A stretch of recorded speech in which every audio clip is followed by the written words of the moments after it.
சிறகடிக்க ஆசை சீரியலில் இனி என்ன நடக்க போகுது அப்படின்னு தான் பார்க்க போகிறோம். முத்து ரொம்பவே மனசுக்குள்ளே சந்தோஷமாக இருக்கார். இன்னொரு புறம் நினைக்கிறாரு, நம்மகிட்ட வந்து காரும் வந்துருச்சு, லைசன்ஸ் எல்லாமே வந்துருச்சு, நம்ம இப்போ கூட தொழில் பண்ண போகலாம். ஆனால் பழைய பேரும் புகழும் இருக்குமா, இன்னும் மக்கள் இப்படி எதிர்பார்ப்பாங்களா என்னன்னு தெரியலையேன்னு சொல்லிட்டு ரொம்பவே குழப்பமாக இருக்கார். இந்த சூழ்நிலையில் இந்த விஷயம்லாம் வந்து என்னால் தான் நடந்துச்சுன்னு சொல்லிட்டு அந்த அரசியல்வாதி ரொம்பவே ஃபீல் பண்ணிகிட்ருக்காரு. முத்து ஃப்ரெண்டு வேலை பார்க்குற அந்த அரசியல்வாதி அவர் வந்து முத்து ஃப்ரெண்ட்டை கேட்குறாங்க, உன் நண்பர் எங்கே இருப்பாங்க அப்படிங்கிறாங்க. உடனே முத்து ஃப்ரெண்டுக்கு ஃபோன் அடிக்கிறாங்க.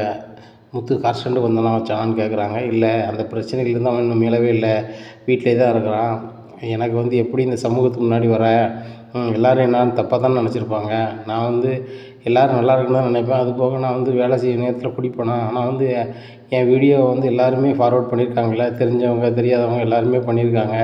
அப்படி இருக்கும்போது வந்து நான் அது கூட தெரியாமல் நான் வெளியாக இருந்திருக்கேன். இன்றைக்கி இருக்கிற நிலமையில வந்து நான் கார் ஓட்டினா அவங்க என்னை ஏற்றுப்பாங்களா வச்சுப்பாங்களான்னு எனக்கு தெரியல. ரொம்ப கஷ்டமாக இருக்குது. மீனா சொல்கிறா அந்த மாதிரி வீட்டிலே வச்சு என்ன பார்த்துக்கிறாங்கிறா, ரொம்ப கஷ்டமாக இருக்குதுன்னு சொல்லிட்டு செல்வம் வந்து முத்து ஃப்ரெண்டு இன்னொரு ஃப்ரெண்டுக்கு ஃபோன் அடிச்சு சொல்லிட்டாரு. உடனே சரி செல்வம், நான் பேசுனது காட்ட வேண்டாம், அவனை பார்க்கறதா இருந்தால் எங்கே பார்க்கலாம் அப்படிங்கிறாங்க. அவன் தான் வீட்டை விட்டே உள்ளார மாட்டேங்கிறான் நண்பா அப்படிங்கிறாங்க. சரி நண்பா, வீட்டில் பார்க்குறேன் அப்படின்னு சொல்லிட்டு ஃபோனை வைக்கிறாரு. தலைவர் அவன் வீட்டில் தான் இருக்கான் முத்து. எனக்கு இன்னொரு நண்பர் உண்டு செல்வம்னு சொல்லிட்டு அவர்கிட்ட கேட்டேன். கார் ஸ்டாண்ட் பக்கமே வரலையாம். நம்ம இந்த தொழில் எப்படி பண்ண போகிறேன் வைக்க போகிறேன்னு சொல்லிட்டு முத்து ரொம்பவே ஃபீல் பண்ணிகிட்ருக்காரு. வீட்டிலே தான் இருக்காரான் அப்படிங்கிறாங்க. உடனே முத்து தம்பிக்கு இந்த வேலை விட்டால் வேறு வேலை இல்லையா, நான் வேணால் ஒரு வேலை வாங்கி கொடுக்கட்டுமா அப்படிங்கிறாங்க. உடனே இல்லை தலைவரை, அவன் டிரைவர் தொழில் தான் பெருசாக நினைக்கிறான், நான் கூட கட்சிக்கு வந்துடு, உனக்கு என்ன வேணுமோ தலைவர்கிட்ட கேட்டு செஞ்சுக்கலாம்னு சொன்னேன். அப்போ கூட இல்லை நண்பா, நீ அரசியல் இரு, எனக்கு அது தேவையில்ல நண்பா, நான் வந்து எதனாலும் முன்னே வந்து பார்த்துக்கிறேன், தலைவர் வந்து பார்த்துக்கிறேன்ட்டு போயிட்டான்.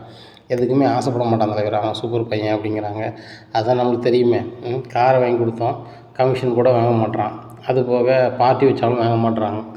இந்த காலத்தில் வந்து ஏதாவது கிடைக்குமா அப்படின்னு சொல்லிட்டு 2 ரூபா காசு கிடைக்குமான்னு நலையிற இந்த காலகட்டத்தில் எதுவுமே வேணான்னு உட்காந்துட்ருக்கான். அப்படிப்பட்ட பையனுக்கு என்னால் இப்படி ஆயிடுச்சப்பா, ரொம்ப கஷ்டமாக இருக்குது.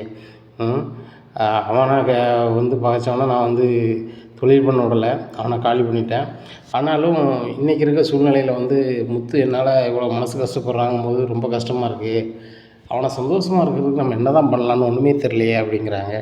தெரில தலைவரை அப்படின்ட்டுருக்காங்க. சரி, நடந்த விஷயத்துக்கு வந்து முத்துட்ட நான் மன்னிப்பு கேட்டேன். ஆனால் அவங்க அப்பாவட்டையும் அவங்க அம்மாட்டையும் நான் மன்னிப்பு கேட்கல. நான் கண்டிப்பாக கேட்கணும். நான் அவனுக்கு வந்து ஸ்தாபன ஸ்தானத்தில் இருக்கேன். கண்டிப்பாக முத்தை வந்து நான் அந்த பார்ட்டி நடக்க இடத்துக்கு கூப்பிட்டு போயிருக்கக்கூடாது. அப்படி பொறுப்பான பையனை நான் இப்படி பண்ணிட்டேனே அப்படின்னு சொல்லிட்டு ரொம்ப ஃபீல் பண்ணிட்டுருக்காங்க. தலைவர் ஃபீல் பண்ணாதீங்க, முத்து அதாவது நினச்சிக்கல, ஆனால் வந்து தனக்கு வந்த விஷயம் சரி ஏதோ நடந்துருச்சு அப்படின்ற மாதிரி எடுத்துக்கிட்டார், ஒன்றும் பிரச்சனை இல்லை அப்படிங்கிறாங்க. இல்லை தம்பி, முத்தோட பிறந்தன்மை அப்படி இருக்குது, நம்ம அப்படி விட்டுற முடியாது, வீட்டில் போய் பார்க்கலாம் என்ன அப்படின்னு சொல்லிட்டு காரை விடு அப்படிங்கிறாங்க.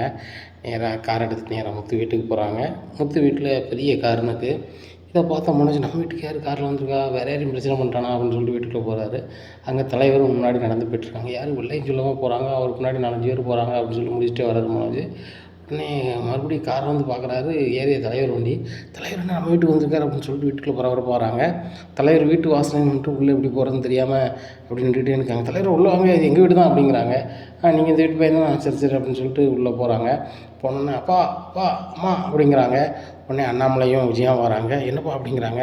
ஏரியா தலைவர் வந்திருக்காரு அப்படிங்கிறாங்க. வாங்க தலைவர் உட்காருங்க, என்ன விஷயம் வந்தீங்க உட்காருங்க அப்படிங்கிறாங்க. இல்லை தம்பி தான் பார்க்க வந்தேன் அப்படிங்கிறாங்க. உடனே விஜயா சொல்கிறாங்க, யார் நம்ம மனோஜை பார்க்க வந்தீங்களா அப்படிங்கிறாங்க. மனோஜ் இல்லை, முத்து தம்பியை பார்க்க வந்தேன் அப்படிங்கிறாங்க. முத்து தம்பியா அப்படிங்கிறாங்க விஜயா. என்னத்தில் என்ன விஷயம் தலைவர் அப்படின்னு கேட்குறாங்க. ஒன்றும் இல்லை ஐயா, உங்கள்கிட்டையும் அந்த அம்மாட்டையும் நான் மன்னிப்பு கேட்கணும் அப்படிங்கிறாங்க. எதுக்கு தலைவர் நீங்கள் எங்கிட்ட மன்னிப்பு கேட்க போகிறீங்க அப்படிங்கிறாங்க. இல்லை, ஒரு விஷயம் முத்துக்கு வந்து நடந்துச்சுல்ல, அதுக்கு நான் தான் காரணம். ஆனால் முத்துக்கு வந்து எந்த கதையுமே தெரியாது. எங்களை வந்து பாரில் வந்து ட்ராப் பண்ணிட்டு வர்றது தான் அவருக்கு பேச்சு. நாங்கள் கொஞ்சம் லேட் பண்ணிட்டோம், போயிட்டு வரேன் தலைவரேன்னு சொல்லிட்டு வர்றதுக்கு உள்ளே வந்திருக்காப்புல. வரும்போது பக்கத்து டேபிளில் உட்காரப்பா, அந்த நீ தான் சரக்கு அடிக்க மாட்டேங்க, இந்த இதையாவது சாப்பிடுப்பான்னு சொல்லிட்டு இந்த ஏதாவது வாங்கக்கூடிய திங்ஸை கொடுத்து அதை சாப்பிட்டுட்டு இருந்தார். இதுதான் நடந்துச்சு. அதை வீடியோ எடுத்தவன் எடிட்டிங் பண்ணி போட்டிருக்கான். அந்த விஷயம்லாம் உங்களுக்கு தெரிஞ்சிருக்கும். அதனால என் மனசு கேட்கல. அந்த தம்பி ரொம்ப ஃபீல் பண்ணுறாருன்னு சொன்னாங்க. அவரை நேரில் பார்த்து நான் பேசிட்டேன். ஆனாலும் அப்பாவட்டையும் அம்மாட்டையும் நான் மன்னிப்பு கேட்கணும்னு எனக்கு தோணுச்சு. பிள்ளையை நல்லா வளர்த்துருக்கீங்க, உண்மையாகவே சொல்லப்போனால் இதான் உண்மை. அப்பேற்பட்ட பையன் கிடைக்க மாட்டான் அப்படிங்கிறாங்க. உடனே அண்ணாமலை விஜயாவை பார்க்குறாங்க. நீ ஒவ்வொரு நேரமும் முத்தை வந்து குறை பேசிகிட்டே இருப்ப, என் பிள்ளை இல்லை என் பிள்ளை இல்லைன்னு சொல்லுவேன். இன்றைக்கி பாரு ஊரில் உள்ள ஒரு மனுஷர், பெரிய மனுஷர் ஒரு ஆள் தேடி வந்து உன் பையன் நல்ல பையன் சொல்கிறாரு பாரு அப்படின்னு சொல்கிற மாதிரி பார்க்குறாரு. விஜய் அண்ணாமலையை பார்த்து முழிக்கிறாங்க. இவன் ஒரு நல்லவன்னு சொல்லி இந்த நல்லவன் சொல்ல வந்திருக்கானோ அப்படின்னு விஜயா நினைக்கிறாங்க. உடனே வேறு வழியே இல்லாமல் அப்படியே ஒரு நடிப்பை போடுதாங்க விஜயா. இருக்கட்டும் தலைவர், ஒன்றும் பிரச்சனை இல்லை விடுங்க அப்படிங்கிறாங்க. இல்லை முத்து தம்பி வீட்டிலே இருக்கார், முடங்கியிருக்காருன்னு சொன்னாங்க, தம்பி எங்கே இருக்கார் அப்படிங்கிறாங்க. உடனே முத்துன்னு கூப்பிட்றாங்கப்பா அப்படின்னு சொல்லிட்டு ஓடி வராங்க.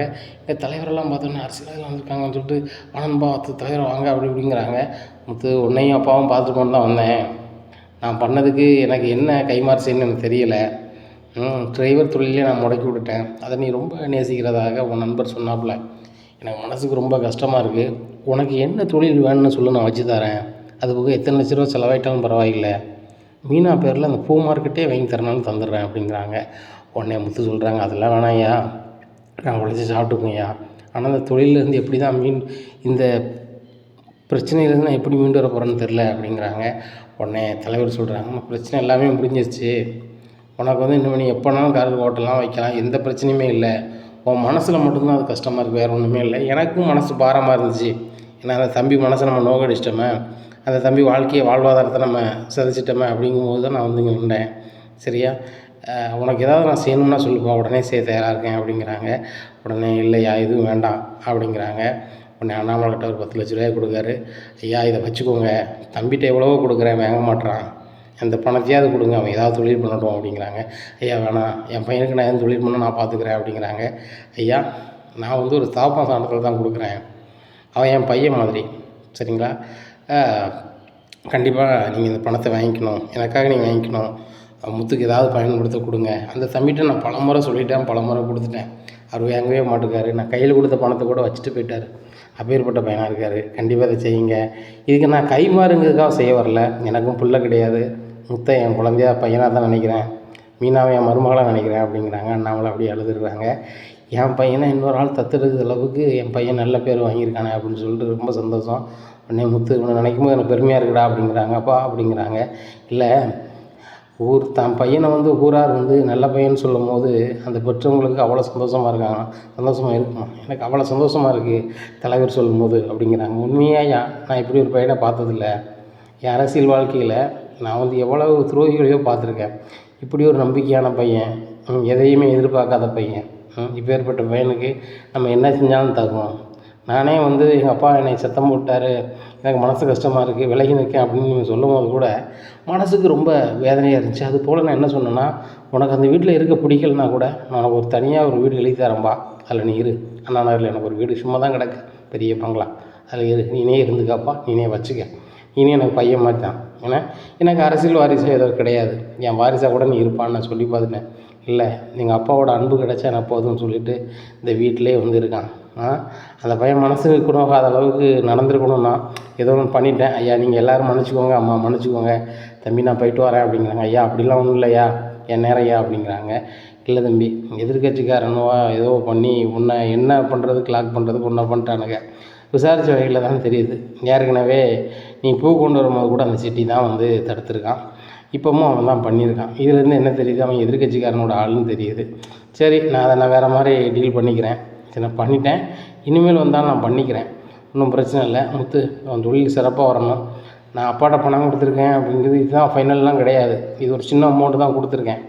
உனக்கு நீ தொழில் பண்ணணும், பெரிய அளவில் வரணும்னா கூட நீ வா, எத்தனை கோடி வேணாலும் தரதுக்காக அப்பா தயாராக இருக்கேன் அப்படிங்கிறாங்க. உடனே அப்பாவா அப்படின்னு சொல்லிட்டு அப்படியே கலங்கிடுறாரு. இல்லை தலைவரை, அவங்கள தலைவர்னு கூப்பிட்டேன், என்னென்ன நீங்கள் வந்து பிள்ளை ஸ்தானத்தில் வச்சு பார்க்கிங்க, ரொம்ப சந்தோஷமாக இருக்குது அப்படிங்கிறாங்க. இனிமேல் நீ தலைவர்னு கூப்பிடாத, என்ன அப்பான்னு கூப்பிடு. என்ன உங்கள் அப்பா அண்ணாமலை உனக்கு ஒரு தகப்பன்னா, நானும் உனக்கு ஒரு தகப்பன் தான், நீ எனக்கு ஒரு பிள்ளை தான், சரியா? எப்போ வந்தாலும் என் முத்தை பார்க்க நான் வீட்டுக்குள்ளே வருவேன் அப்படிங்கிறாங்க. ஐயா என்ன வரக்கூடாது நீங்கள் சொல்லக்கூடாதியா, சொல்லக்கூடாதுமா அப்படிங்கிறாங்க.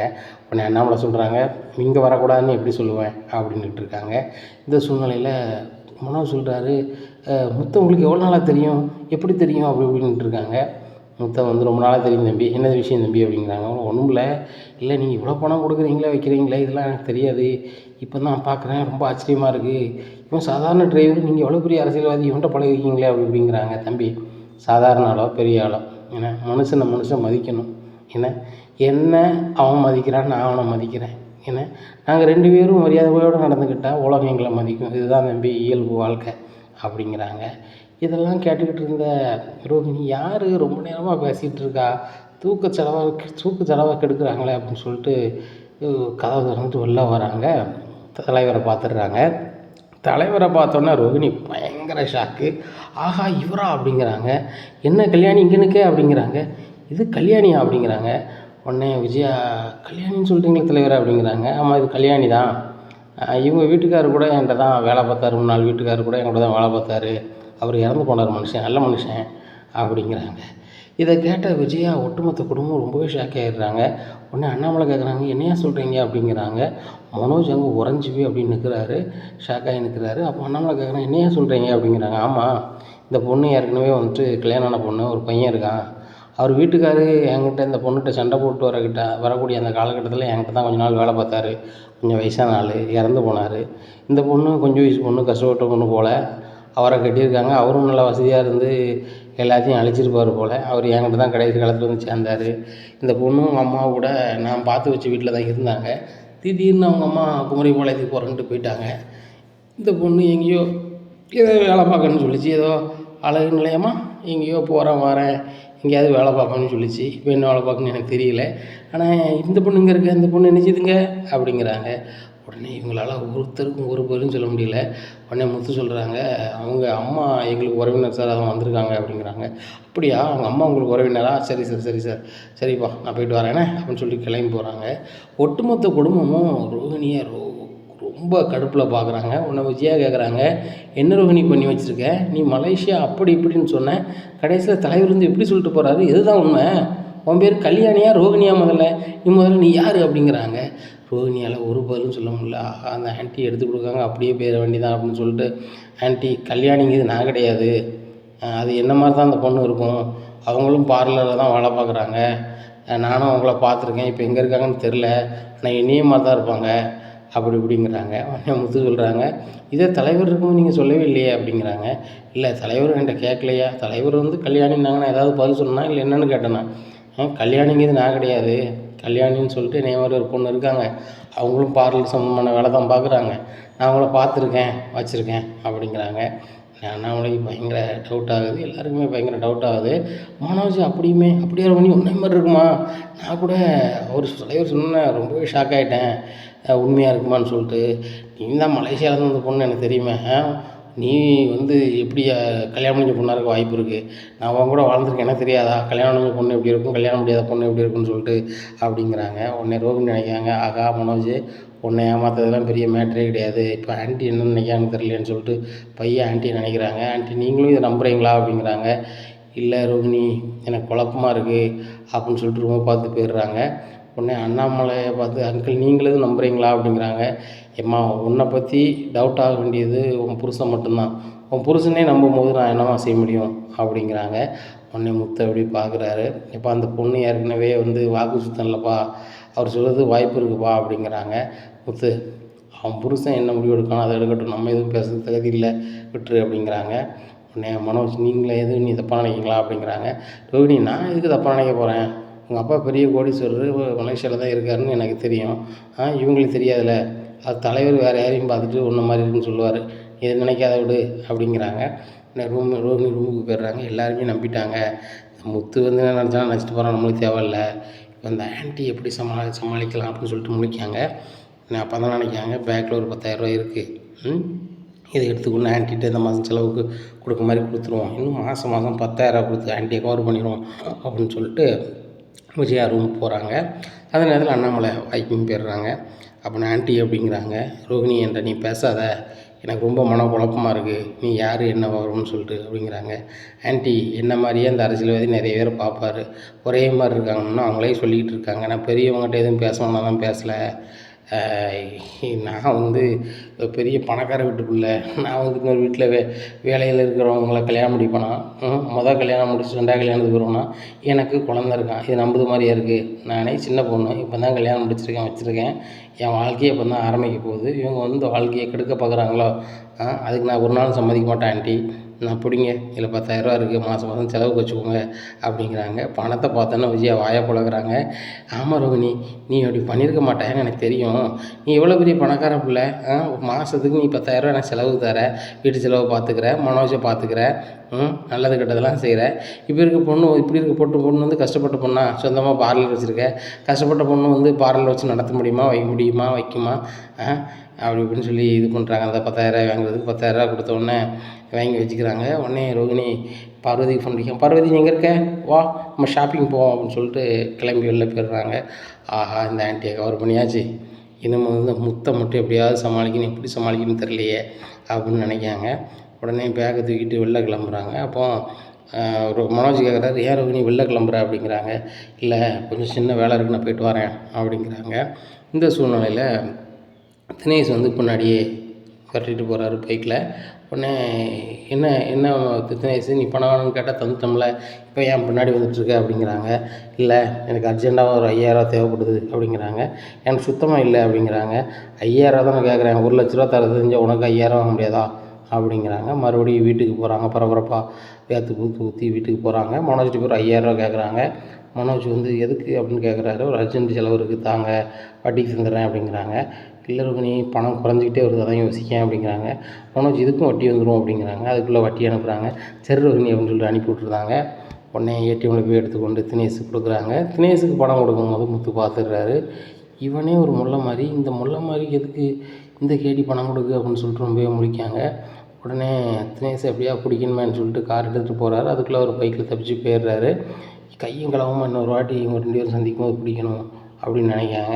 இந்த சூழ்நிலையில் இந்த பொண்ணுக்கு ஏற்கனவே கல்யாணம் ஆயிடுச்சு, குமரிபாளையத்தில் இருக்காங்க, வைக்காங்கன்னு சொல்லுதாங்களே அப்படின்னு சொல்லிட்டு முத்துக்கு ரொம்பவே குழப்பமாகுது. அப்போ தான் யோசிக்காது, ஏற்கனவே இந்த பொண்ணு வந்து மனோஜ் ஒரு வாட்டி சண்டை போட்டு போகும்போது கூட குமரிபாளையத்துக்கு போனதாக தானே அந்த பார்லர் பொண்ணு சொல்லிச்சு. ஒரு வேளை இந்த பொண்ணு தான் ரோகிணி, இந்த பொண்ணு தான் கல்யாணின்னா, கல்யாணின்னு சொல்லிட்டு யாரோ நம்மகிட்ட சொன்ன மாதிரி இருக்கு, ஞாபகம் இருக்கா அப்படின்னு சொல்லிட்டு ரொம்ப யோசிச்சு பார்க்குறாரு முத்து. அப்போ தான் யோசனை வருது, கிறிஸ்து வந்து எங்கள் கல்யாணி ஆண்டி வந்து வெளிநாட்டில் இருக்காங்க அப்படி இப்படின்னு சொல்லிட்டு பேசியிருக்காங்களா அப்படின்னு சொல்லிட்டு யோசிக்கிறாங்க. ஓ, அவங்க அப்போ குமரிபாளையத்தில் தான் இருக்காங்களா அப்படின்னு சொல்லிட்டு நேராக கார் எடுத்துகிட்டு குமரிபாளையத்துக்கு போகிறாரு. குமரிபாளையத்துக்கு போயிட்டு மனோஜ் ஃபோட்டோவையும் ரோகிணி ஃபோட்டோவும் வச்சுட்டு, இந்த ஃபோட்டோவில் இருக்க பொண்ணு நீங்கள் யாராவது பார்த்துருக்கீங்களா, வச்சுருக்கீங்களா அப்படிங்கிறாங்க. தம்பி நீங்கள் 2 ஃபோட்டோ காமிக்கிறீங்க, ஒரு ஃபோட்டோவில் உள்ள பொண்ணுக்கு இந்த ஊர் தான், அவங்க அம்மா இங்கே தான் இருக்கிறாங்க, ஒரு பையன் இருக்குது அப்படிங்கிறாங்க. எந்த வீட்டில் இருக்காங்க அப்படிங்கிறாங்க. நேராக ரோகிணி அம்மா இருக்க வீட்டை காமிக்கிறாங்க. இதை பார்த்தோன்னே முத்துக்கு பயங்கர ஷாக் ஆகிடுது. இந்த வீடு தானே நம்ம வந்து கிறிஸ்துவோட பாட்டி வீடுன்னு வந்தோம், இவங்க தான் வந்து அப்போ கன்ஃபார்மாக ரோகிணிக்கு வந்து அம்மா போல் அப்படின்னு சொல்லிட்டு வீட்டுக்குள்ளே ரொம்ப கோபமாக போகிறாரு. முத்தை பார்த்தோன்னே கிறிஸ்துவோட பாட்டிக்கு ரொம்ப ஷாக் ஆகிடுறாங்க. கிறிஸ்துக்கும் பயங்கர ஷாக்கு. கல்யாணி அத்தை ஃபோட்டோவை கையில் வச்சுருக்காரு. கல்யாணி அத்தை நம்ம ஃபோட்டோவை யாருக்கும் காமிக்கக்கூடாது, யாரும் பார்த்துடக்கூடாதுன்னு சொல்லியிருக்காங்க. இப்போ முத்து மாமா வேறு பார்த்துட்டாங்களே அப்படின்னு சொல்லிட்டு முழிக்காங்க. கையில் பார்க்குறாரு, கல்யாணி ஃபோட்டோ இருக்குது, நம்ம ரோகிணி ஃபோட்டோ இருக்குது. இதை பார்த்த முத்துக்கு பயங்கர ஷாக்கு. ஏம்மா, நீங்கள் வந்து நான் வந்து அம்மானு உங்களை கூப்பிட்றேன், நீங்கள் பையன்னு நினைக்கலையா? நீங்கள் மீனா உங்களை எவ்வளோ நம்புகிறேன், நான் உங்களை எவ்வளோ நம்புகிறேன். இந்த கிறிஸ்தை வந்து என் பிள்ளை மாதிரி தானம்மா பார்க்குறோம், நீங்கள் வந்துட்டு என்கிட்டயே போய் சொல்லியிருக்கீங்களாம்மா அப்படிங்கிறாங்க. முத்து என்னை மன்னிச்சிரு அப்படின்னு சொல்லிட்டு காலில் விழுறாங்க. ஏம்மா உங்கள் வயசுக்கு என் காலில் விழலாமா, தயவுசெய்து எந்திங்கம்மா ப்ளீஸ், தயவுசெய்து எந்திங்க அப்படிங்கிறாங்க. இந்த அம்மா காலிலேருந்து எந்திரிக்காங்க. முத்து, உங்கள் அண்ணனை தான் என் பொண்ணு கல்யாணம் பண்ணியிருப்பான்னு எனக்கு முதல்ல தெரியாது, அதுக்கப்புறம் தான் தெரியும். எனக்கு பிடிச்ச வாழ்க்கையை நான் அமைச்சிக்கிட்டோமா, அதுக்கு சில பொய்களை சொல்லியிருக்கேன், வேறு வழி இல்லை. எனக்கு கல்யாணம் ஆகலை, எனக்கு குழந்தை இல்லை, நான் வெளிநாட்டிலேருந்து வந்த பொண்ணு, எனக்கு அம்மா கிடையாதுன்னு சொல்லியிருக்கேன் அப்படின்ட்டா. சரி, வாழ்க்கையை தான் அவளுக்கு பிடிக்காம நான் அமைச்சு வச்சுட்டோம், 2வது வாழ்க்கையாவது அவளுக்கு பிடிச்ச மாதிரி அவள் கட்டிக்குவாளை அப்படின்னு சொல்லி நான் அப்படியே விட்டுட்டேன். இதான் நடந்துச்சுப்பா, தயவுசெய்து அவங்கள பிரிச்சுடாதாங்கப்பா அப்படிங்கிறாங்க. உடனே முத்து சொல்கிறாரு, ஏம்மா நான் பிரிக்க போகிறதில்ல, அந்த பொண்ணு ஒவ்வொன்றா பொய் சொல்லி வீட்டில் இருக்குது. இதை வந்து எப்படி சகிச்சுக்கிட்டு இருக்க முடியும்னு எனக்கு தெரியலை. எனக்கும் என் வாயும் சும்மா இருக்காது, சரின்னு பட்டதை நான் பேசிடுவேன், அது சரியோ தப்போன்னு சொல்லி பின்னாடி தான் எனக்கு தெரியுது. ஆனால் அந்த பொண்ணு வந்து வாயில் வரது போகிறோம் பொய் சொல்லுது, பார்லர் சொந்த பார்லர் வச்சுருக்கேன்னு சொல்லுது. கேட்டால் விசாரித்து பார்த்தா அது வேலை பார்க்கன்னு சொல்கிறாங்க. நேற்று கூட ஒரு தலைவர் வந்து உள்ளதை சொல்கிறாங்க. அப்போ கூட இப்படி நடந்துருச்சு, என்னை மன்னிச்சுக்கோங்க, இன்னும் இப்படி நடக்காது, என் வாழ்க்கை இது தான், மனோஜ் நம்பி தான் வந்துட்டான்னு சொன்னால் முடிஞ்சே போச்சு. அந்த பொண்ணு 1க்கு 2 அப்படி பண்ணிக்கிட்டு நான் பெரிய பணக்காரி அப்படி இப்படின்னு சொல்லிட்டு என் வீட்டுக்காரையும் வேலை வாங்கிக்கிட்டு பாடாப்படுத்திக்கிட்டு இப்படி இருக்குது. எனக்கு மனசு கேட்கல. இது உண்மையாக தான் இருக்கும் அப்படின்னு சொல்லி விசாரிக்க வந்தேன். கடைசியில் அதே உண்மையாகி போச்சு. என்ன அப்படின்னுட்டு இருக்காங்க. உடனே சொல்கிறாங்க, என் பொண்ணு வாழ்க்கை அப்படின்னு கெடுத்துடாதீங்க, மனோஜ் தான் வாழ்க்கைன்னு சொல்லி அந்த பொண்ணு இருக்குது வைக்கி அப்படிங்கிறாங்க. ஏம்மா, நான் எந்த பொண்ணு வாழ்க்கையும் கெடுத்ததில்லை, அப்படி கெடுக்க போகிறதும் இல்லை. எங்கள் அப்பாவோ எங்கள் பாட்டியோ அப்படி சொல்லி வளர்த்தவங்களும் கிடையாது. சரிங்களா? உங்கள் பக்கத்து கிராமத்தில் தான் எங்கள் பாட்டி இருக்காங்க. அங்கே தான் நான் வளர்ந்தது வச்சது எல்லாமே. கிராமத்து வாழ்க்கைனா என்னென்னு தெரியும், மான மரியாதைனா என்னென்னு தெரியும். அதனால் அதை பற்றி நீங்கள் நினைக்கவே வேண்டாம். ஆனால் என்ன, உங்கள் பொண்ணு எங்கள் வீட்டில் மலேசியா பொண்ணுன்னே இருக்குது, அப்படியே இருக்கட்டும். என்றைக்கு யாருக்கு தெரியுதோ அது தெரிஞ்சுட்டு போட்டும். என்னால் இந்த விஷயம் வெளியே தெரியாது, உங்கள் பொண்ணுக்கு என்னால் டிஸ்டர்ப் இருக்காது. சரிங்களா அப்படிங்கிறாங்க. முத்து, இந்த உதவியை நான் மறக்கவே மாட்டேன் அப்படிங்கிறாங்க. உடனே, இந்த பையனுக்கு தெரியுமா ரோகிணி தான் அவங்க அம்மான்னு சொல்லிட்டு அப்படிங்கிறாங்க. தெரியாது, அவள் அத்தைன்னு சொல்லி வச்சுருக்கா அப்படிங்கிறாங்க.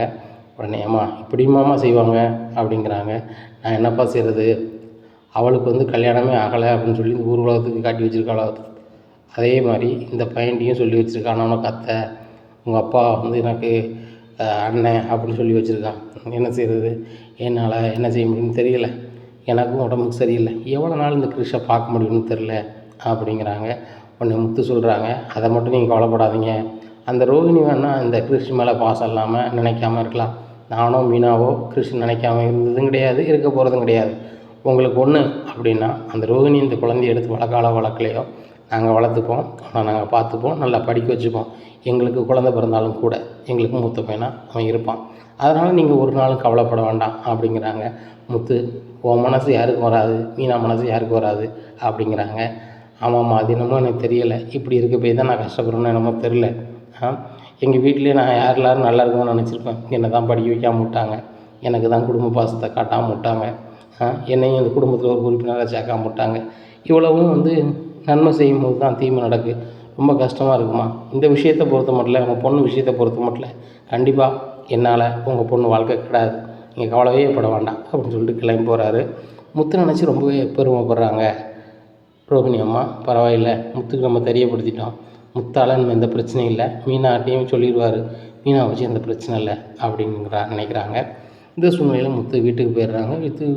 முத்து வீட்டுக்கு போகும்போது அண்ணாமலை பார்க்குறாங்க. ரோகிணிக்கு விஜயா ஆப்பிள் பழம் வெட்டி கொடுத்துட்ருக்காங்க.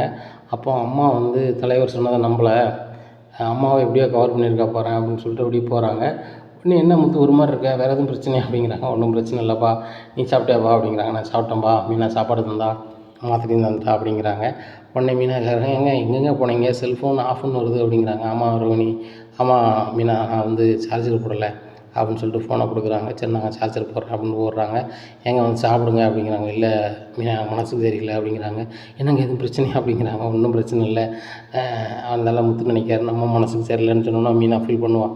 சரி மீனா வா சாப்பிடுவான், நீ சாப்பிட்டுக்க மாட்டல அப்படின்னு சொல்லி சேர்ந்து சாப்பிட்றாங்க. சாப்பிட்ட உடனே மீனா மொட்டை மாடி போமா அப்படிங்கிறாங்க. என்னங்க ஒரு நாளைக்கு மொட்டை மாடிக்கு வான்னு கூட மாட்டீங்க, நீ கூப்பிட்ருக்கீங்க, சரி வாரேன் அப்படின்னு சொல்லிட்டு போகிறாங்க. இவங்க 2 பேரும் ஒன்றா சேர்ந்து மொட்டை மாடிக்கு நேரத்தோட போகிறத பார்த்து விஜயா சொல்கிறாங்க, ஏங்க இவ்வளோ நேரத்துக்கே அவங்க ரொமான்ஸ் பண்ண போனால் இந்த வீட்டில் மற்ற சின்ன சிறுசுங்களாம் இருக்கலாங்களா அப்படிங்கிறாங்க. உடனே அண்ணாமலை சொல்கிறாங்க, முத்து மீனாவும் சின்ன சிறுசு தானே, அவங்களுக்கு மொட்டை மாடிக்கு போகணும்னு ஆசை, போயிட்டு வராங்க உனக்கண்ணே அப்படின்ட்டு இருக்காங்க. அப்போ மீனாட்ட சொல்கிறாரு முத்து, நான் உன்ட்ட கொஞ்சம் பேசணும் மீனா அப்படிங்கிறாங்க. சொல்லுங்க அப்படிங்கிறாங்க. இல்லை, ஒரு உண்மையை சொல்லுவேன், என்கிட்ட மனசில் வைக்க முடியல, அதே மாதிரி அந்த பழைய மாதிரி என்னால் இருக்கவே முடியல அப்படிங்கிறாங்க. என்னங்க சொல்லுங்கள் அப்படிங்கிறாங்க. ஒரு உண்மையை சொல்லுவேன், நீ தயவுசெய்து எதுவும் யார்ட்டையும் கேட்கக்கூடாது, உன் மனசுலேயே வச்சுக்கணும் அப்படிங்கிறாங்க. அதை கேட்டு நீ அதிர்ச்சியும் அடையக்கூடாது அப்படிங்கிறாங்க.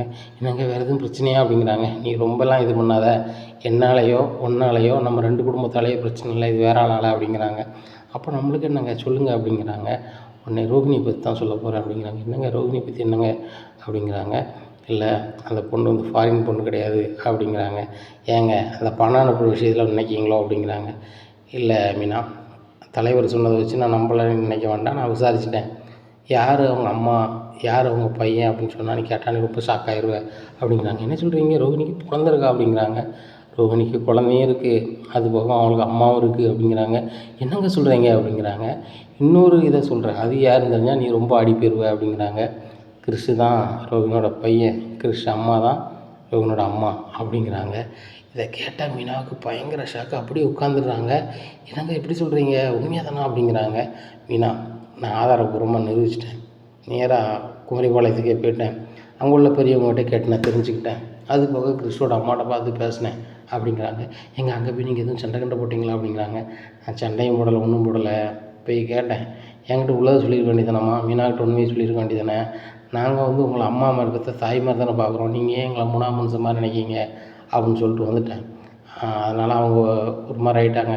அதுக்கப்புறம் அவங்களுடைய வாழ்க்கையை கெடுத்துடாதப்பா, அவங்க ஒன்றாலையும் மீனாவாலையும் அந்த பொண்ணு வாழ்க்கை எதுவும் ஆயிராமல். வாழ்க்கை தான் அந்த ரோஹிணின்னு சொல்லி உங்கள் வீட்டில் இருக்க அவள் பேர் கல்யாணி. அவள் வாழ்க்கை வந்து நாங்களாக வந்து ஒரு மாதிரி சீரழிச்சிட்டோம். 2வது வாழ்க்கையை அவளே தேர்ந்தெடுத்திருக்கா. நான் உயிரோடு இல்லை, அவளுக்கு ஒரு அப்பா தான் இருக்காங்க, அதுவும் மலேசியாவில் இருக்காங்க. தன்னை பெரிய பணக்காரியாக காட்டி உங்கள் வீட்டில் கல்யாணம் முடிச்சிருக்காங்க. உங்கள் அம்மா வந்து பணத்துக்கு ஆசைப்படுறவங்க, எண்ணத்தில் உள்ளவங்கன்னு அப்படியே முடிச்சிருக்காங்க. உங்கள் அண்ணன் நிறைய படிச்சிருக்காரான், இப்படிப்பட்ட மாப்பிள்ளை விடக்கூடாதுன்னு அவள் கட்டிக்கிட்டான். வாழ்க்கையை கெடுத்துடாத அப்படின்னு சொன்னாங்க. அப்போ நான் சொன்னேன், நான் ஏன் கெடுக்க போகிறேன், உங்கள் பொண்ணு வாழ்க்கையை நான் கெடுக்க போகிறது இல்லை. அவங்கவுங்க வாழ்க்கையை அவங்கவுங்க வாழ போகிறாங்க. அவங்க புருஷனுக்கு என்றைக்கு நல்லது தெரிய வருதோ அன்றைக்கி அவன் எப்படி முடிவு எடுத்துக்கிறானோ அவன் முடிவு. நான் சொல்கிறது ஒன்றும் இல்லைன்னு சொல்லிட்டு வந்துட்டேன் அப்படிங்கிறாங்க. உடனே ரொம்ப நன்றிங்க அப்படின்னு சொல்லி முத்து கையை பிடிக்கிறாங்க. எனக்கு ஏன் நீ நன்றி சொல்கிற அப்படிங்கிறாங்க. இல்லைங்க, கூட்டு குடும்பத்தில் ஒரு மேடு பள்ளம் இருக்குது அப்படின்னு சொன்னால் உங்கள் வயதுக்கு வந்ததெல்லாம் நீங்கள் பேசி அதை கெடுத்துடக்கூடாதுன்னு தான் நான் நினைப்பேன். ஆனால் இன்றைக்கி இந்த விஷயத்த நீங்கள் வந்து இவ்வளவு பெருமையாக எதிர்கொள்கிறீங்கன்னு நினைக்கும் போது ரொம்ப சந்தோஷமாக இருக்குது. நான் முத்து பொண்டாட்டி நினைக்கும் போது ரொம்ப பெருமையாக இருக்குது அப்படிங்கிறாங்க.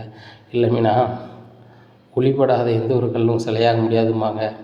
இந்த கல் மேலே பல ஒளி பட்டுருச்சு, அதனால தான் நான் சிலையாகிட்டேன் போல்.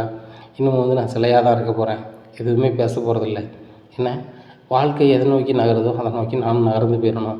நான் ஏதாவது கருத்து தெரிவிக்கிறேன், ஏதாவது பேசுகிறேன்னு சொல்லிட்டு எல்லோரும் என்ன தான் குறை சொல்லுவாங்க. காரணம் நான் படிக்கலை, பொருளாதாரம் என்கிட்ட இல்லை. என்ன அப்படிங்கும்போது வந்து என்னை குற்றம் சொல்வதற்கும், என் முன் கோபத்தை சொல்லி பேசுகிறதுக்கும், என்னை குடிகாரன்னு சொல்லி பேசுகிறதுக்கும் அவங்களுக்கு 5 நிமிஷம் ஆகாது. அதனால் வந்து நான் ஏதாவது பேச போக யாருக்கும் அது மனசை நோகடிக்க உனக்கு அதனால் காயமாக உன் வீட்லேயும் என் வீட்லேயும் நீ தான் ஏச்சு பேச்சு வாங்கிட்டு கிடக்க. என்னால் இனிமேல் அது நடக்காது, நடக்க விடவும் மாட்டேன் அப்படிங்கிறாங்க. எங்கள் இதே மாதிரி நீங்கள் வாழ்நாள் முழுவதும் இருந்தால் எனக்கு ரொம்ப சந்தோஷமாக இருக்குங்க அப்படிங்கிறாங்க.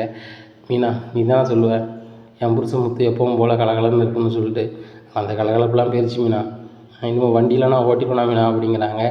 இல்லை, தலைவர் கொடுத்த 10 லட்ச ரூபாயை என்கிட்ட மாமா தந்துட்டாங்க அப்படிங்கிறாங்க. நீ எதுக்கு மீனா வாங்கின அப்படிங்கிறாங்க. உடனே மாமா தான் சொன்னாங்க, உங்களுக்காக தந்த ஒரு அன்பு பணம், இந்த அன்பு பணத்தை கண்டிப்பாக நீங்கள் வந்து பெற்றுக்கொள்ளணும். முத்து வாங்கலை, முத்து சார்பாக என்கிட்ட தந்திருக்காங்க, நான் வாங்கியிருக்கேன்னா அவங்களுடைய மனைவிட்டு நான் கொடுக்குறேன். இதை வந்து ஒரு அன்பு பரிசாக வச்சு வாழ்க்கையில் ஜெயிச்சு வாங்க. நீங்கள் டிரைவர் தொழில் பண்ணுவானா அவன் புருஷன், இல்லை வேறு தொழில் பண்ணுவானா எனக்கு தெரியாது, இது ஒரு முதலீடாக வச்சுக்கிட்ட சொல்லு, ஜெயிக்க சொல்லு. என் பையன் ஜெயிச்சிட்டான் அப்படிங்கிற செய்தி என் காதுக்கு வரணும். நீங்கள் நல்லா இருக்கணும்னு நினைக்கக்கூடிய அந்த அரசியல்வாதிக்கு அது தெரியணும்.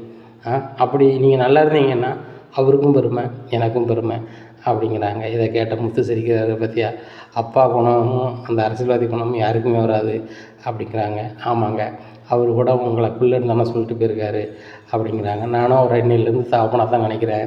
இவ்வளோ நாளும் தலைவரான்னு கூப்பிட்டேன், இன்னமும் வந்து அவர் அப்பான்னு கூப்பிடலான்னு தான் நான் ஆசைப்பட்றேன் அப்படிங்கிறாங்க. உண்மையிலே உங்கள் அப்பாவுக்கு என்ன குணம் இருக்கோ அப்படியே அவர் குணம் இருக்குது. ஆனால் நம்ம மாமா வந்து அதிகம் கோவப்பட மாட்டாங்க. அந்த அரசியல்வாதி நம்மளுக்கு பணம் நம்ம அந்த மாலை கொண்டு போகிற விஷயத்தில் கொஞ்சம் கோவப்பட்டாங்க அப்படிங்கிறாங்க. சரி, அவங்க தொழில் அது, நம்ம அன்றைக்கி லேட் பண்ணது நம்ம தப்பு தானே என்ன. அதுக்கப்புறம் நல்லா பழகிட்டாங்க. இப்போ எல்லா விஷயத்துக்கும் எனக்கு ஃபோன் அடித்து கூப்பிட்றாங்க, வைக்கிறாங்க. இன்றைக்கி பாரு, எனக்கு ஆறுதல் சொல்ல வீட்டுக்கே வராங்க. இதெல்லாம் அவங்க நினைக்கும் போது நம்மளுக்கு பெருமையாகவும் சந்தோஷமாகவும் தான் இருக்குது. நம்மளுக்கு தொழில் பண்ணதுக்கு ஒரு பணம் தரணும்னு அவசியமே கிடையாது. என்ன வந்து ஒரு வளர்ப்பு பிள்ளை மாதிரி தத்தெடுக்குன்னு அவசியமே கிடையாது. இந்த அளவுக்கு ஒரு பண்ணுறாருன்னா நினச்சிப்பார். இல்லை, ரோஹிணி பற்றிய விஷயம் தான் நம்மளுக்கு தெரிய வந்திருக்குமா, எல்லாத்தையுமே அவர் உள்ளதை சொல்லிட்டு போகிறாரு. காரணம் நம்ம வீட்டில் ஒரு ஆளாக அவர் இருக்கார் அப்படிங்கிறாங்க. ஆமாங்க, ரோஹிணி விஷயத்தை நானும் சொல்ல மாட்டேன், நீங்களும் சொல்லாதீங்க அப்படிங்கிறாங்க. இல்லை மீனா, எனக்கு என்ன மனசு கஷ்டம்னா, அந்த பொண்ணு ஒரு கஷ்டப்பட்ட வீட்டில் இருந்து வளர்ந்துருக்கு. ஒரு புருஷனை பறி கொடுத்து ஒரு பிள்ளையை ஒரு இடத்துல வளர்க்க வச்சுக்கிட்டு இருக்கு. இந்த சூழ்நிலையில் அந்த பிள்ளைகிட்ட தன்னை அத்தனை தான் காமிச்சிருக்காளே தவிர்த்து தன்னை அம்மாவாக அந்த ரோஹிணி காமிச்சிக்கிட்டதில்லை. அதுபோக அந்த பையனை பற்றி ஒரு பொழுதும் நினச்சதில்லை, பார்க்க போனதில்லை. இப்படியா இருக்குது. இது போக அந்த பொண்ணு பெரிய பணக்காரின்னு சொல்லிட்டு சமைக்க மாட்டேங்குது, உன்னைய அடிக்கடி வேலை வாங்குது, ரொம்ப தரமட்டமாக நடத்துது. இதை நினைக்கும் போது தான் ரொம்ப வேதனையாக இருக்குது. சில நேரம் மனசு மீறி இதை சொல்லிடணும் வச்சிடணும்னு சொல்லி நானும் நினைக்க வேண்டியதாக இருக்குது. அந்த பொண்ணு பார்லரை விற்று அந்த பார்லரில் வேலைக்கு போயிட்டுருக்கு. இன்றைக்கி வரைக்கும் இந்த வீட்டில் நானும் அப்பாவும் சொன்னதே கிடையாது அப்படிங்கிறாங்க. என்னங்க நீங்கள் ஒன்றா சொல்லிகிட்டு இருக்கீங்க அப்படிங்கிறாங்க. இதுவும் உள்ளது தான் மீனா, இதையும் நான் மறைச்சி தான் வச்சுருந்தேன் ஒன்றத்தில், இன்னும் அவசரப்பட்டு கேட்டுறக்கூடாதுன்னு சொல்லிட்டு அப்படிங்கிறாங்க. ஏங்க நீங்கள் உண்மையிலே பயங்கரமான ஆள் தான், இந்த விஷயத்தையும் என்கிட்ட மறைச்சிட்டு தானே செய்றீங்க அப்படிங்கிறாங்க. இல்லை மீனா, இந்த விஷயத்த நான் ஆர்வக்குள்ளால சொல்லிடக்கூடாதுல்ல அப்படிங்கிறதுக்காக தான் நான் ரொம்ப பொறுமையாக இருந்தேன். உங்ககிட்ட சொல்லாமல் என்னால் இருக்க முடியாது, அதான் இந்த விஷயத்த எல்லாத்தையுமே நீ சொல்லிடணும் அப்படின்னு சொல்லி தான் மொட்டை மாடிலேருந்து சொல்கிறேன் அப்படிங்கிறாங்க. உடனே இவங்க 2 பேரும் என்ன குசு குசுன்னு பேசிகிட்டு இருக்காங்க, என்ன பேசுவாங்க அப்படின்னு சொல்லி பக்கத்தில் போகிறாங்க. விஜயா வர்றதை 2 பேருமே பார்த்துட்றாங்க. உடனே முத்துக்கிட்ட மீனா சொல்கிறாங்க, உங்கள் அம்மா வராங்க அப்படிங்கிறாங்க. உடனே என்னடி நான் வரேன்னு சொல்லிட்டு பேச்சு சுருக்குதே அப்படிங்கிறாங்க. ஒன்றுமில்லத்த, புருஷன் பொண்டாட்டி எங்கள் நடைமுறை வாழ்க்கையை பற்றி பேசிகிட்டு இருந்தோம் அப்படிங்கிறாங்க. ஆமாம், நீ பெரிய பூக்காரி, நீ அவன் டிரைவரு, இதில் என்னத்தை பேசி கிழிக்க போறிய, நான் வடகம் காய வைக்கணும் அப்படிங்கிறாங்க. உடனே மீனா சொல்கிறாங்க, அத்தை இவ்வளோ நேரத்துக்கு நீங்கள் வடகம் வச்சேன்னா காயாது, நாளைக்கு காலையில் வைங்க அப்படிங்கிறாங்க. எனக்கு தெரியும் வடகம் எப்போ வச்சா காயும் காயாதுன்ட்டு அப்படிங்கிறாங்க. உடனே முத்து சொல்கிறாங்க, மீனா அம்மாவுக்கு தான் தெரியுங்கிறாங்களா, அவங்க பாட்டில் வச்சுட்டு போகிறாங்க, உனக்கு இது என்ன வேலையா, சரி வா நம்ம கீழே போவோம் அப்படின்னு சொல்லிட்டு போகிறாங்க. உடனே விஜயாவுக்கு சரியான கடுப்பு. முத்து முன்னாடி ஓவராக பேச மாட்டான், இப்போ அவன் மீனா சொல்ல கேட்டுக்கிட்டு ரொம்ப ஆடுதான்.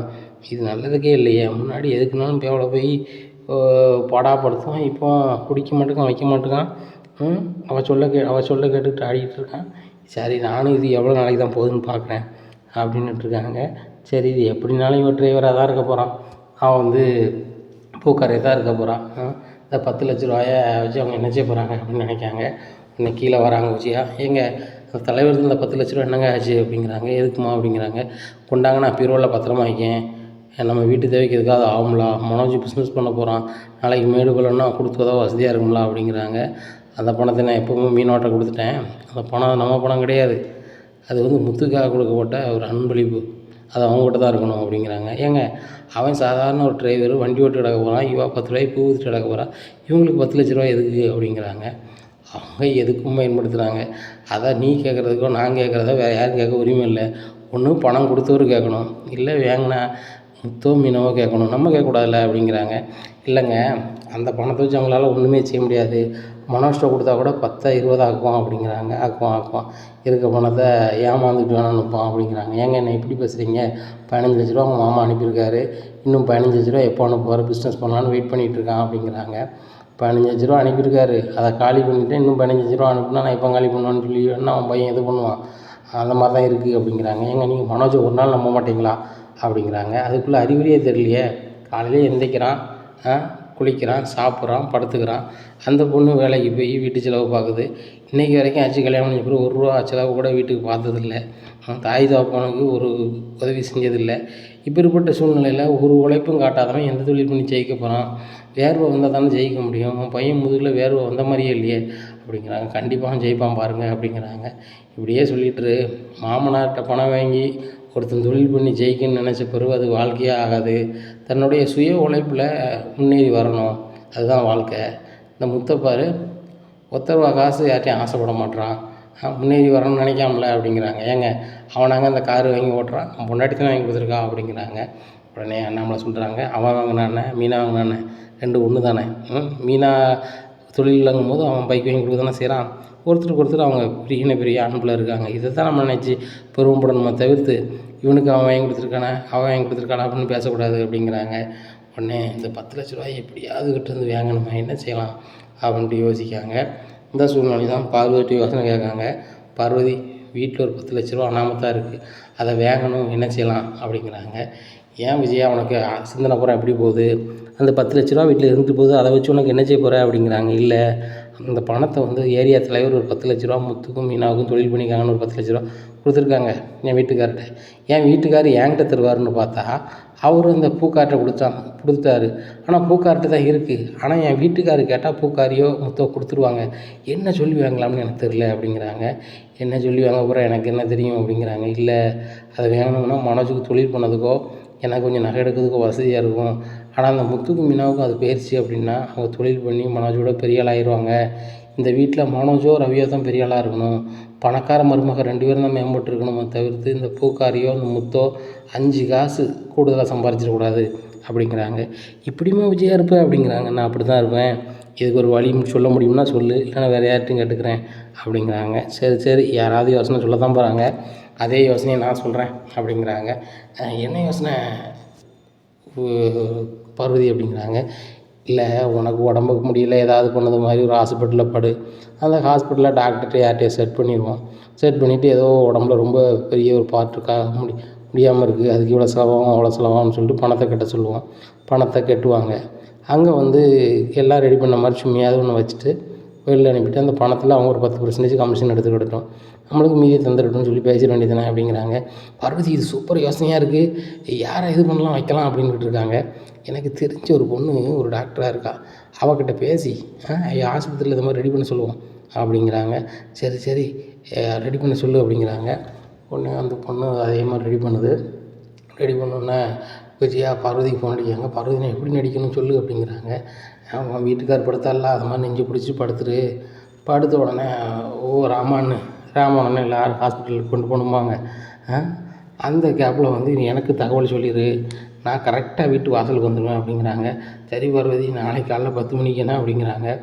சரி 10 மணிக்கு நான் காலையில் எல்லா வேலையும் முடிச்சுட்டு வந்துடுறேன் அப்படின்னு சொல்லிட்டு அதே மாதிரி 10 மணிக்கு ஒரு நடிப்பு பார்வதி ஃபோன் அடிச்சு கேட்குறாங்க. பார்வதி எங்கே இருக்குது அப்படிங்கிறாங்க.